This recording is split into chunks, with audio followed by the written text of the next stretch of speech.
जगन, वैसे इसने ये पोटली यहाँ क्यों छुपाई? ताकि कोई इसका धन चुरा न ले। सुना है कल पुरी में एक चोर घूम रहा था।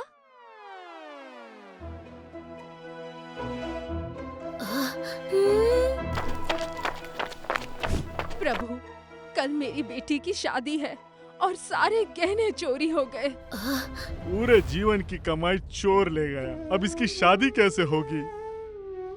बाबा, मेरा कोई भाई नहीं है। मैं प्रभु जगन्नाथ को ही अपना भाई मानती हूँ और देखना वो सब ठीक कर देंगे। कैसे पता नहीं, पर आप लोग ऐसे रोइए मत। जगन, कल रात जिसने धन छुपाया, कहीं वही चोर तो नहीं?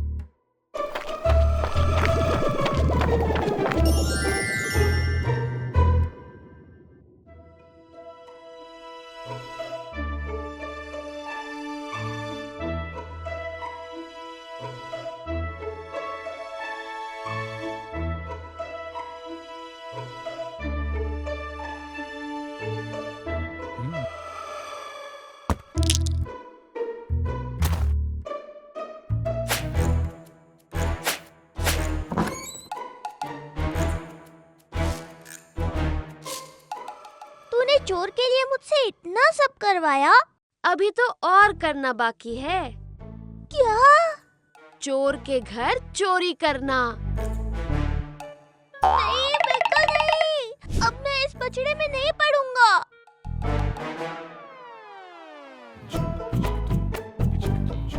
वो रही पोटली।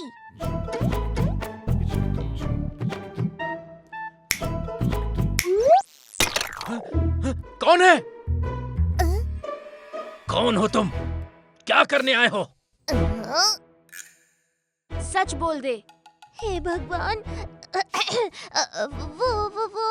मैं वो पोटली चुराने आया हूँ। मूर्ख लड़के, चोर के घर चोरी करने आया है। तुझे लगता है कि तू सफल होगा? जगन्नाथ की कृपा से हाँ।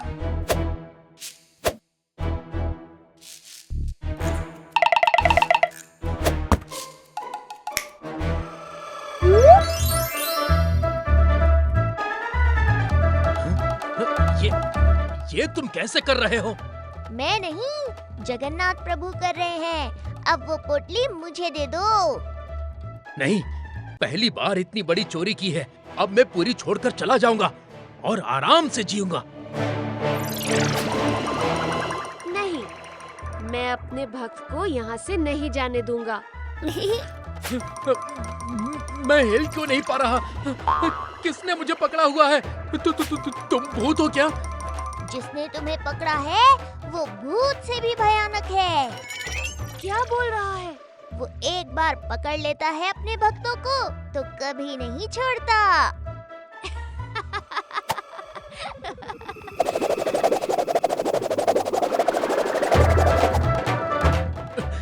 कौन है? कौन है मेरी पीठ पर? हटो, हटो, जाने दो मुझे। बिल्कुल नहीं।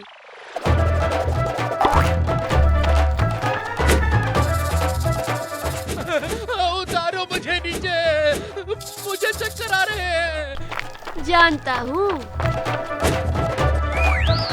प्रभु सब जानते हैं और वो तुम्हें डराना ही चाहते हैं। पर क्यों? ताकि तुम सुधर जाओ। ये तो नहीं सुधरा। सुधरेगा, देखना।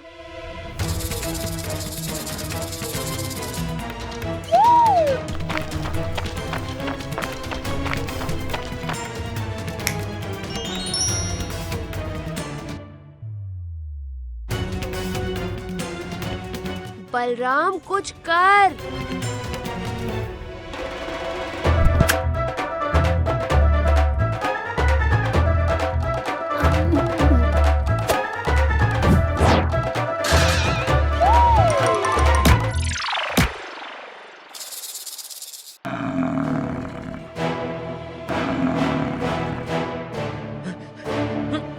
नहीं दूंगा। बड़ी मेहनत करके चुराया है।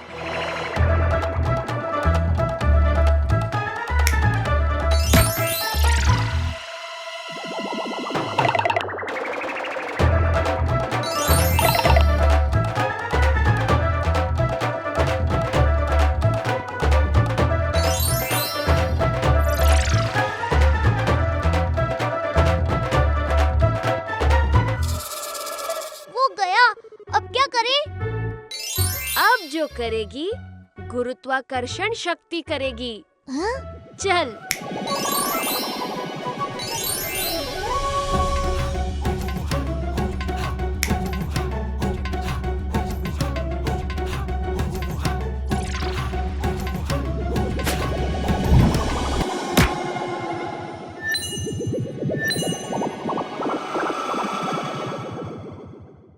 गहने, शादी के गहने।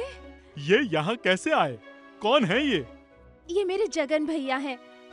प्रभु जगन्नाथ ने ही इन्हें भेजा है। माँ बाबा, इनकी सहायता कीजिए।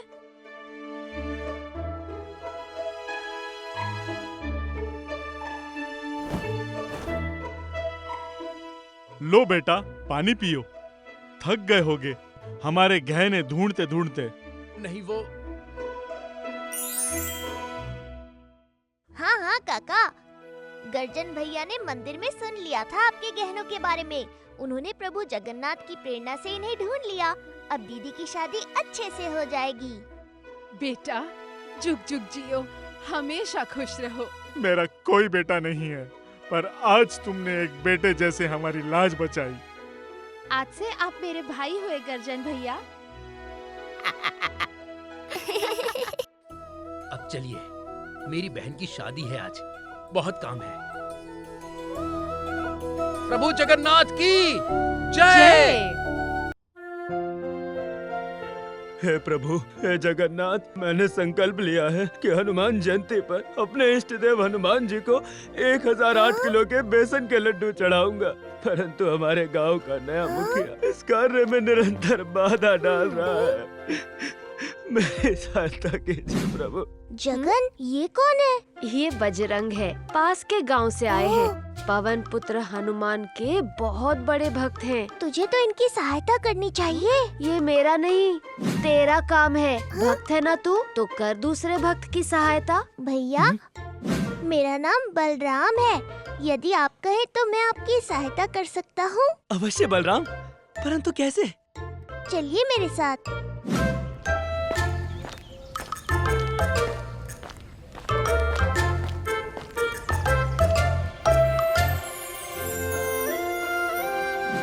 भैया, ये है हमारे पुरी का बेड़ी हनुमान मंदिर। यहाँ सभी लोग हनुमान जी के भक्त हैं। हम सब मिलकर आपके संकल्प को पूरा करेंगे। क्या सच में? धन्यवाद बलराम। पर एक बात बताओ, इस मंदिर का नाम बेड़ी हनुमान क्यों है? और प्रभु हनुमान यहाँ बेड़ियों में क्यों बंधे हुए हैं? इस मंदिर से जुड़ी एक बड़ी रोचक कथा है भैया। आप तो जानते ही हैं, बजरंग बली प्रभु श्री राम के कितने बड़े भक्त हैं। बहुत वर्ष पूर्व की बात है, भगवान जगन्नाथ ने हनुमान जी से कहा कि तुम इस क्रोधित समुद्र से पुरी की रक्षा करो। कुछ समय बाद हनुमान जी भगवान राम का चिंतन करने लगे। उनसे मिलने के लिए इतने व्याकुल हो गए कि उड़ के अयोध्या चले गए। हाँ? फिर क्या हुआ? ऐसा कई बार हुआ कि यहाँ प्रभु जगन्नाथ बजरंग बली को बोले कि समुद्र से सुरक्षा देनी है, और वहाँ बजरंग बली उड़ के अयोध्या पहुँच गए। फिर एक दिन यहाँ समुद्री लहरों ने श्री मंदिर को क्षतिग्रस्त कर दिया। जब हनुमान जी पुरी लौटे तो उन्हें बड़ा दुख हुआ। भगवान जगन्नाथ जानते थे हनुमान जी की राम भक्ति, पर उन्हें यहाँ अपने बाकी भक्तों की रक्षा भी तो करनी थी ना। इसलिए उन्होंने हनुमान जी को यहाँ बेड़ियों से बांध दिया, ताकि हनुमान जी यहाँ स्थिर हो पाए और श्री मंदिर की इस विशाल समुद्र से रक्षा होती रहे। बेड़ियों में जकड़े प्रभु हनुमान आज भी पुरी की रक्षा कर रहे हैं, और इस बार आप हनुमान जयंती की पूजा इसी मंदिर में करेंगे। अद्भुत, बहुत ही अद्भुत। पर मेरा संकल्प? मेरे प्यारे पुरी वासियों, चलो हनुमान जयंती के अवसर पर मिलकर बनाएं एक विशाल बेसन लड्डू। कीजिए घी, गुड़, चने और श्रम का दान, ताकि हम मिलकर कर सके बजरंग बली का गुणगान।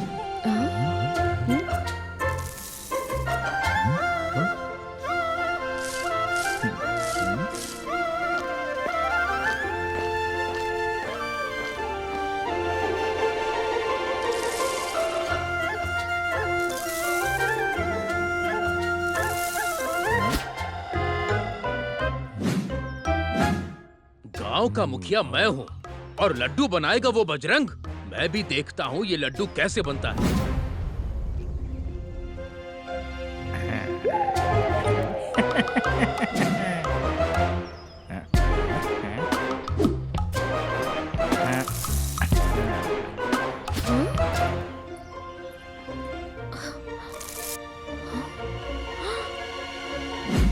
चनों में ये मुरमुरा और कचरा कहाँ से आया?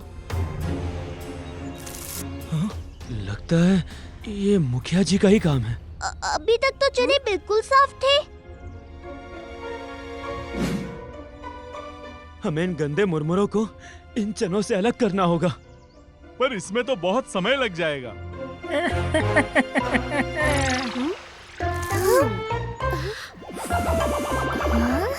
मिल गया समाधान।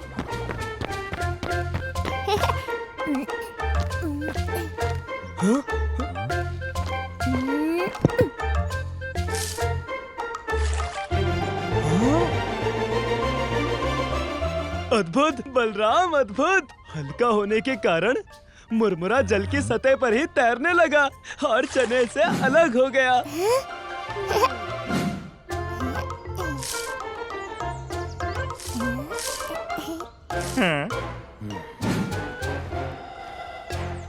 ये बजरंग चाहे जितना भी बल लगा ले, मैं ये लड्डू नहीं बनने दूंगा।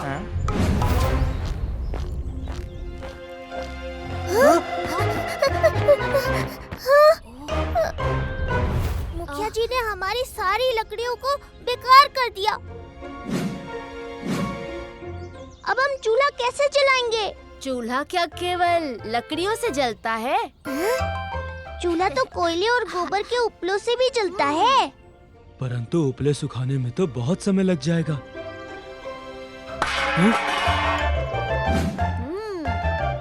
यदि हम उपलों को इन तांबे की कढ़ाइयों पर सुखाएंगे तो वो जल्दी सूख जाएंगे।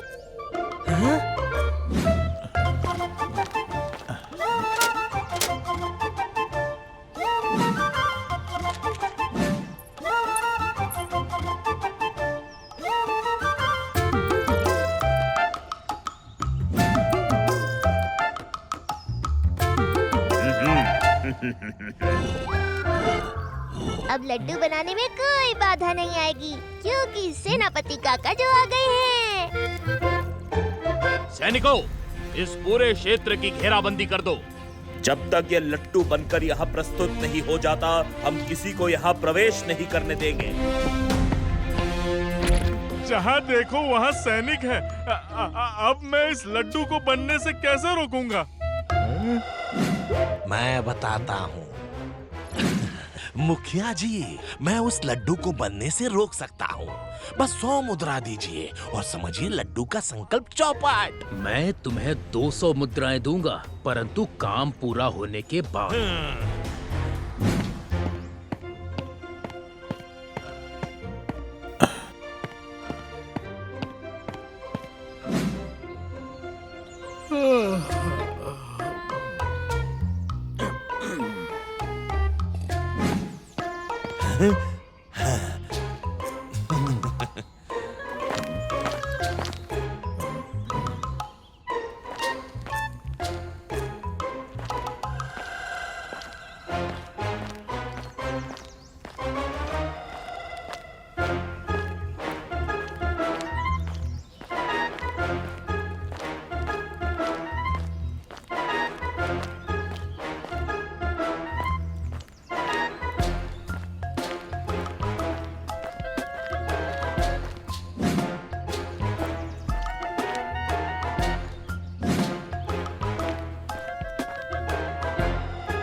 घी के डब्बे कहाँ गए? लगता है चोरी हो गए हैं। इतने कम समय में इतने सारे घी का प्रबंध कैसे होगा? मेरा संकल्प अब पूरा नहीं हो पाएगा। जगन, अब तू ही बता हम क्या करें? चिंता मत कर बलराम, हम घी भी लाएंगे और उससे चुराने वाले चोरों को भी। चल मेरे साथ। वो रहे घी चोर। ये तो क्रिकेट मामा है।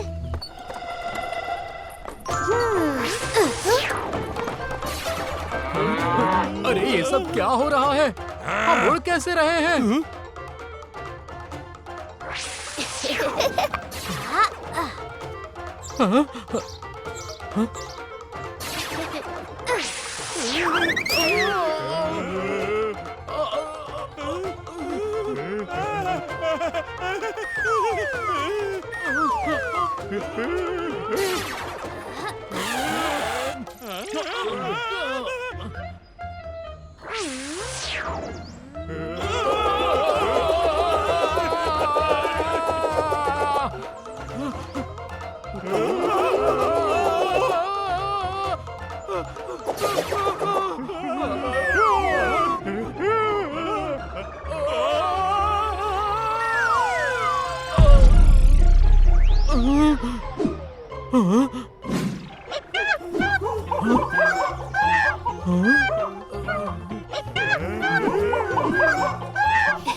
ये बैल घोड़ों जैसे क्यों भाग रहे हैं?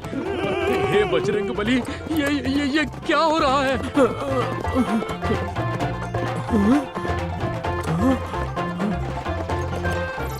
ये क्या था?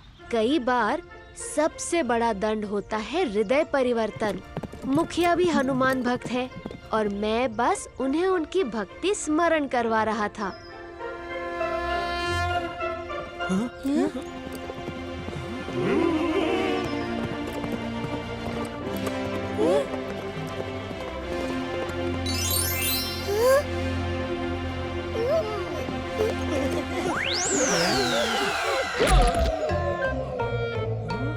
मुझे क्षमा कर दो मेरे हनुमान, मेरे बजरंगबली।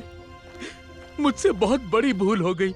मैं अपनी मुखिया के ओहदे में अपनी मनुष्यता ही भूल गया। कोई बात नहीं मुखिया जी, चलिए अब आप भी बाकी भक्तों की भांति बजरंग भैया के संकल्प में उनकी सहायता कीजिए।